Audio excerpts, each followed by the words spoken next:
యెషయా గ్రంథము 54వ అధ్యాయము 10వ వచనం చదువుకున్నాం కదా. మనం ఇక్కడ యెషయా గ్రంథకర్త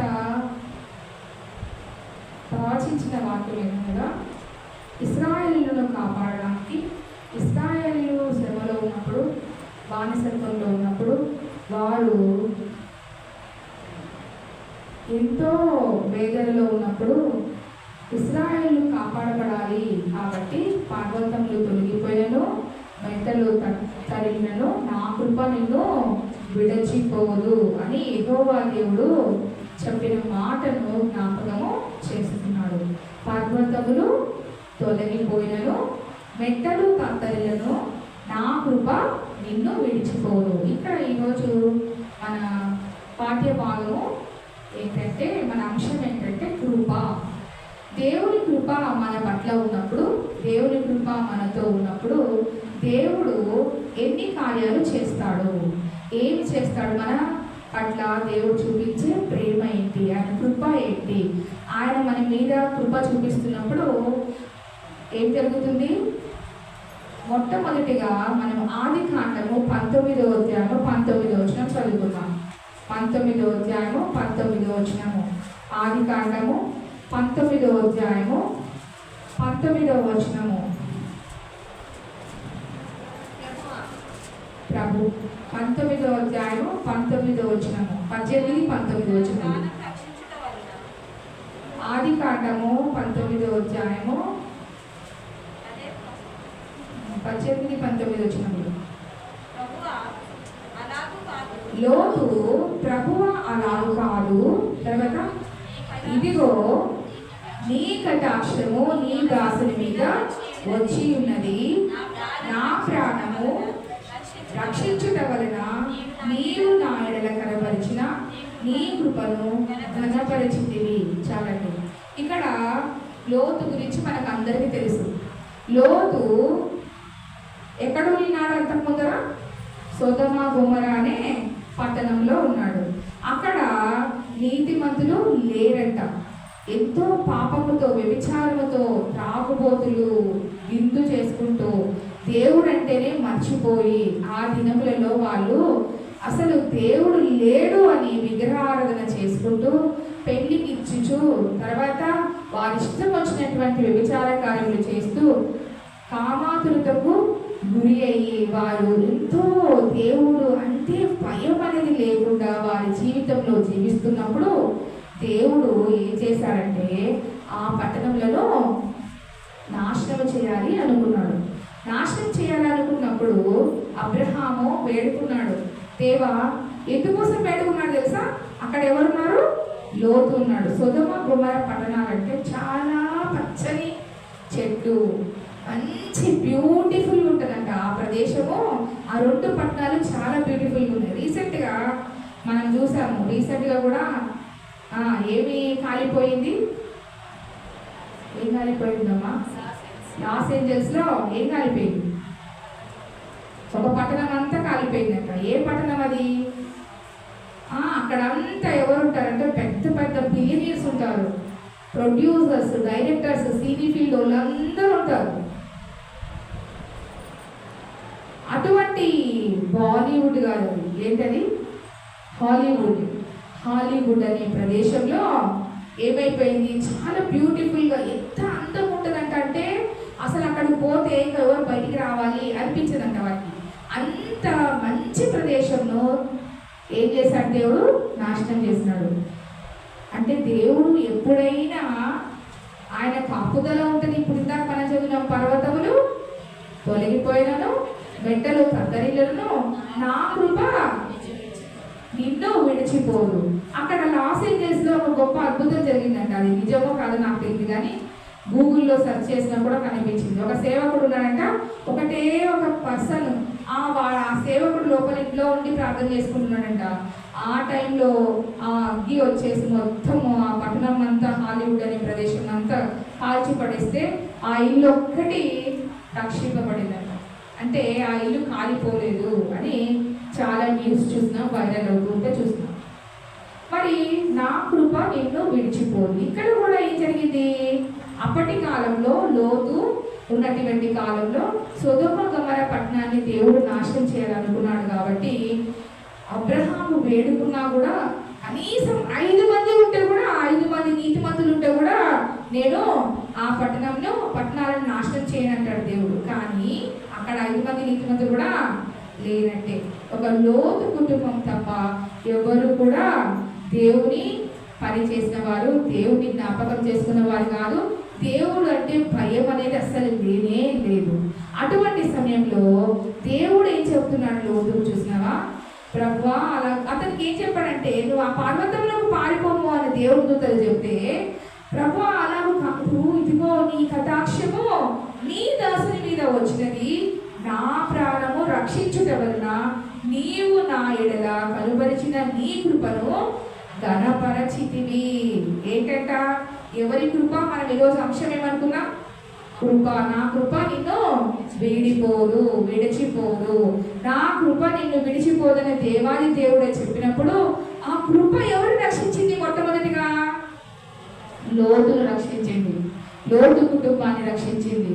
సేమ్ మనల్ని కూడా ఆయన కృప మన మీద ఉంటే ఆయన ఎప్పటికైనా మనల్ని రక్షించే దేవుడు. మన దేవుడు ఎవరు? కృప చూపించి రక్షించే దేవుడు. ఇది మొదటి పాయింట్. రెండో పాయింట్ చూద్దాము.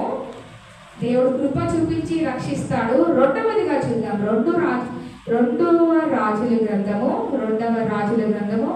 రాజులు 2వ గ్రంథము 20వ అధ్యాయము 3వ వచనం చదువుకుందాం. యెహోవా యథార్థ హృదయుడైనై సత్యముతో నీ సన్నిధిని నేనెట్లు నడుచుకుంటునో, నీ దృష్టికి అనుకూలముగా సమస్తమును నేనెట్లు జరిగించుదునో కృపతో జ్ఞాపకము చేసుకొనిమని హిజ్కియా కన్నీళ్లు విడుచు యెహోవాను ప్రార్థించెను. ఇక్కడ హిజ్కియాకు మరణకరమైన రోగం వచ్చింది. ఇంకా ఆయన చనిపోయే స్థితి, లాస్ట్ స్టేజ్ అన్నమాట. అటువంటి రోగం వచ్చినప్పుడు ఎవరి కృప ఉందంటే ఆయన మీద?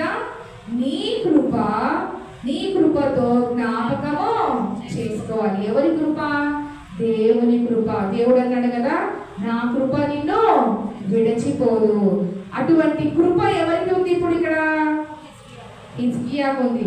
ఆ కృప ఉండబట్టే ఆయనకు స్వస్థత కలిగింది. ఆయన కన్నీళ్లు విడిచి ప్రార్థన చేసినప్పుడు యెహోవా ఆయన ప్రార్థన విని ఆయనను స్వస్థపరిచాడు. రెండవ మాట ఏంటంటే, కృప మన పట్ల ఉన్నప్పుడు, దేవుని కృప మనతో ఉన్నప్పుడు దేవుడు మనకు స్వస్థత ఇస్తాడు. మొదటిగా రక్షణ ఇస్తాడు, రెండవదిగా స్వస్థత ఇస్తాడు. ఇక్కడ కూడా హిజ్కియాకు స్వస్థత చేకూర్చబడింది. బికాస్ ఆయన కృప ఆయన మీద ఉంది కాబట్టి. దేవుని కృప ఆయన మీద ఉంది. చూడండి, కృపతో జ్ఞాపకం చేసుకున్నాడు. ఎవరు చేసుకున్నారు? యెహోవా దేవుడు హిజ్కియాను కృపతో జ్ఞాపకం చేసుకోమని వేడుకుంటే ఆయన కృప చూపించి ఆయనను స్వస్థపరిచాడు. 5వ వచనం చివరి వచనంలో చూస్తాము. నీవు కన్నీళ్లు విడిచిగా చూచితిని, నీ ప్రార్థన నేను అంగీకరించి ఉన్నాను, నేను నిన్ను బాగు చేసేదను.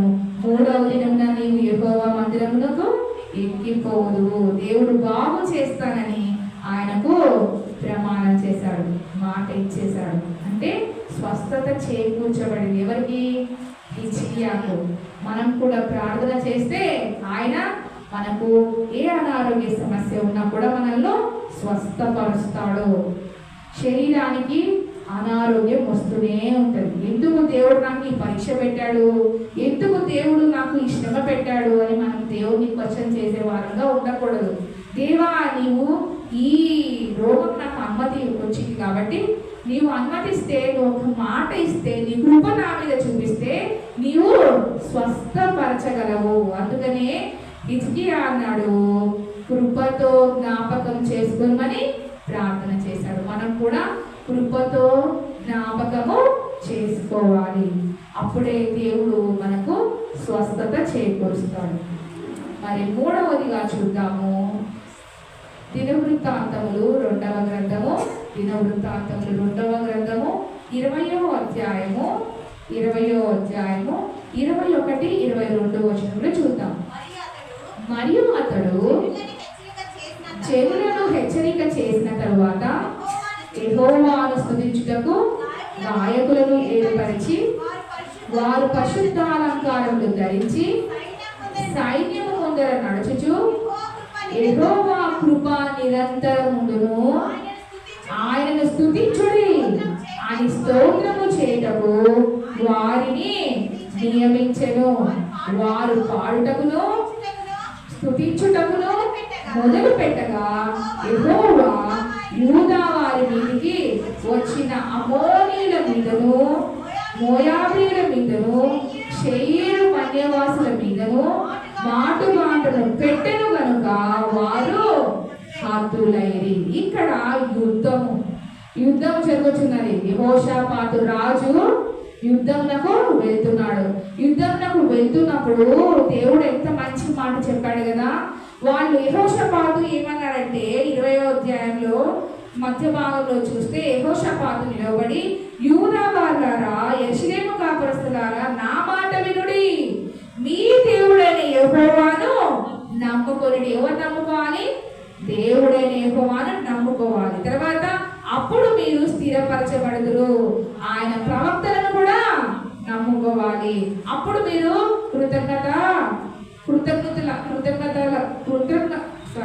కృతార్థులగుదురని చెప్పాను.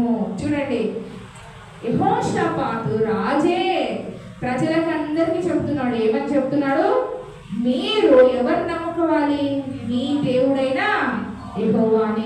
మొట్టమొదటిగా దేవుని నమ్ముకోవాలి. మనం కూడా అంతే. దేవుని నమ్ముకుంటే దేవుడు ఖచ్చితంగా మనకి ఎటువంటి అపజయం కలగబోతుంది. మనకి ఇప్పుడు ఈ శ్రమ నుండి మనకు అపజయం కలుగుతుంది. ఈ శ్రమ నుండి మనము చాలా బాధపడతాము, ఈ శ్రమలో చిక్కుకున్నాము అన్నప్పుడు దేవుడు ఏం చేస్తాడు? ఎప్పుడైతే మనము దేవుని నమ్ముకుంటామో, తర్వాత ఆయన ప్రవక్తలను నమ్ముకుంటామో. ఇప్పటి కాలంలో ప్రవక్తలు ఉన్నారా? లేరు కదా. ఎవరు మనకి ప్రవక్తలు? యాజకులే ప్రవక్తలు, పాస్టర్సే ప్రవక్తలు. వారి మాట కూడా వినాలి. వింటే అప్పుడు మీరు కృతార్థులవుదురని చెప్పాను. తర్వాత ఏం చేసినాడు?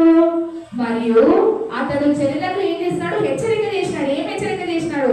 యెహోవాను స్తుతించుటకు గాయకులను ఏర్పరిచి పరిశుద్ధాలంకారములు ధరించుకొని సైన్యము ముందర నడుచుచు యెహోవా కృప నిరంతరముండును. ఎవరి కృప అండి? దేవుని కృప నిరంతరం ఉంటుంది. అందుకని ఆయనను ఏం చేయాలంట? స్తుతించాలి, స్తోత్రం చెల్లించాలి అని నియమం చేస్తున్నాడు.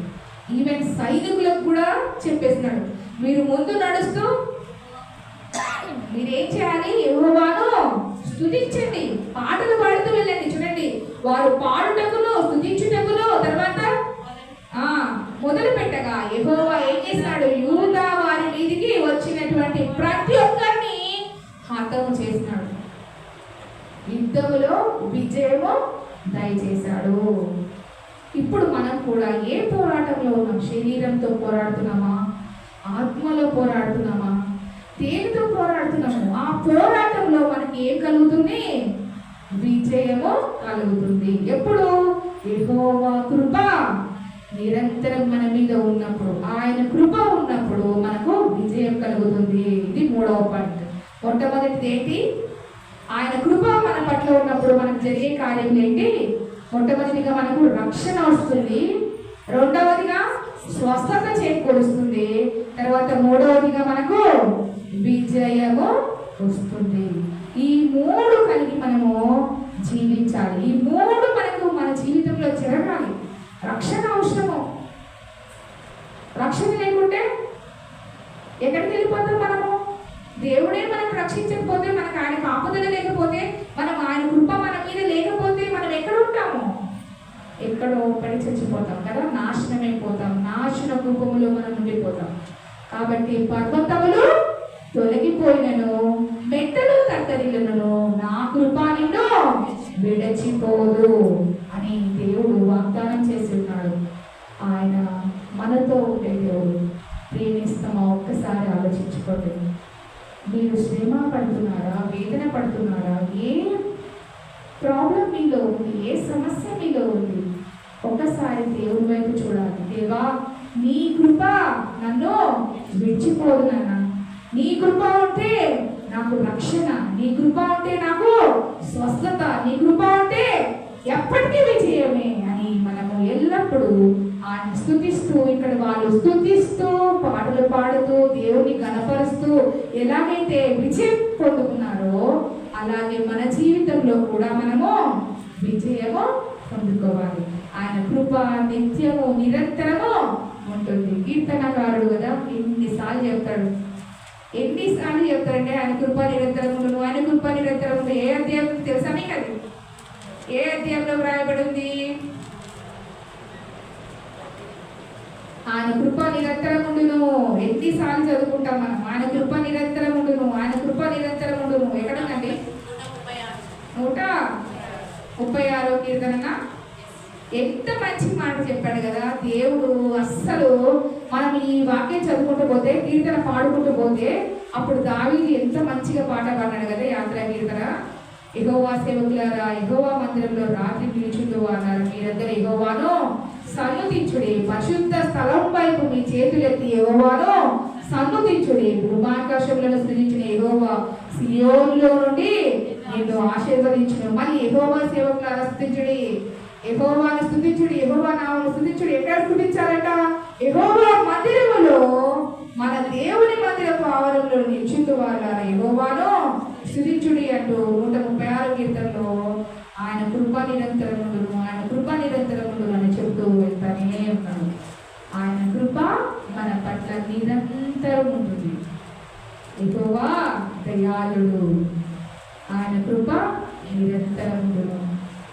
ఎప్పటికీ జీవితాంతం వరకు, మనం చనిపోయేంత వరకు ఆయన కృప మనల్ని విడిచి పోదు. ఆ మాట, ఆయన ఇచ్చినటువంటి వాగ్దానం ఎప్పుడూ నెరవేరుతూనే ఉంటుంది మన పట్ల. సో మనము ఒకటి జ్ఞాపకం చేసుకోవాలి. దేవా, నీ కృప నాకు చాలునయ్యా. నీ కృప ఉంటే నాకు రక్షణ వస్తుంది, నీ కృప ఉంటే నాకు స్వస్థత వస్తుంది, నీ కృప ఉంటే సమస్తములో నాకు విజయం చేకూరుస్తావు కదయ్యా. నీ కృప నాకు కావాలి. మనం అడుగుదాం. నేటి దినం ఉపవాస ప్రార్థన నిమిత్తమే మనం అందరం చేరుచున్నాం కదా. ఒక్కసారి ఆలోచిద్దాం. దేవా, నీ కృప నాతో ఉంటే నాకు సమస్తములో ప్రతి ఒక్కటిలో నాకు విజయం చేకూరుస్తానని చెప్పావు కదయ్యా. ఆనాడు నువ్వు ఇశ్రాయేళ్ల పట్ల నీ కృప చూపించిన దేవుడు. యెహోవా కృప నిరంతరమును అని వారు చెప్పారు కదా. అలాగే మేము కూడా నిన్ను కొనియాడతామయ్యా. యెహోవా కృప నిరంతరమును, ఆయన కృప నిరంతరమును, నీ కృప నాకు చాలును, నీ కృప నన్ను విడిచిపోదు అని నిరంతరము ఆయనను పొగడుతూ స్తుతిస్తూ ఆయనని జ్ఞాపకం చేసుకుంటూ మనం ఎప్పుడైతే కృతజ్ఞత అర్పణలు చెల్లిస్తామో అప్పుడు దేవుడు మన పట్ల చూపే ప్రేమ ఎంతో గొప్పది. మనం ఇంకా వర్ణించలేదు కదా. ఆయన కృప నిరంతరము ఉండును. ఈరోజు మన టాపిక్ ఏంటి ఒకసారి రివైజ్ చేసుకుందాం. ఏంటి మన టాపిక్? మన మూల పాఠ్యం ఏంటి? యెషయా గ్రంథము 54వ అధ్యాయము 10వ వచనము. తర్వాత మనం ఏంటి మెయిన్ టాపిక్ ఏంటి? మన టాపిక్ ఈరోజు అంశం ఏంటి? కృప. కృప ఉంటే దేవుడు మన మీద కృప చూపిస్తున్నప్పుడు ఆయన మన పట్ల జరిగే కార్యాలు ఏంటి? మొట్టమొదటిగా ఆయన కృప ఉన్నప్పుడు మనకు రక్షణ కలుగుతుంది. రెండవదిగా ఆయన కృప ఉంటే మనకు స్వస్థత కలుగుతుంది. మూడవదిగా ఆయన కృప ఉంటే మనకు విజయము కలుగుతుంది. దేవుని మాటలు తలపులు మన విడిగిల్లో దీవించి ఆశీర్వదించినట్లుగా మన మధ్యలో ఉన్నటువంటి పాస్టర్మ దేవకర్మ ప్రార్థన చేయమని మనం చేస్తాం.